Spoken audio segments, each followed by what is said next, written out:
நம்ம Ashwin sweets and snacks export பண்றதுக்கு 7373041434 மற்றும் www.ashwinsweets.com கான்டாக்ட் பண்ணுங்க. சின்னசேலத்திலிருந்து நயினார்பாளையம் வழியாக நரையூர் வரை செல்லும் அரசின் மகளிர் விடியல் பயண பேருந்து சேவை தொடங்கி வைக்கப்பட்டது.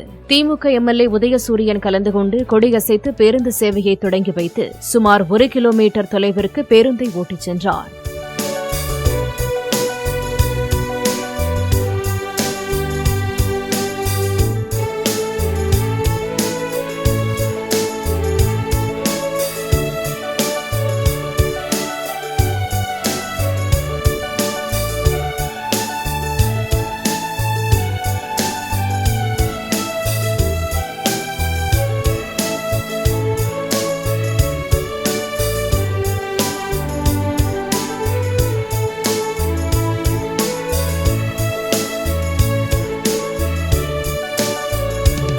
நம்ம Ashwin sweets and snacks export பண்றதுக்கு 7373041434 மற்றும் www.ashwinsweets.com கான்டாக்ட் பண்ணுங்க.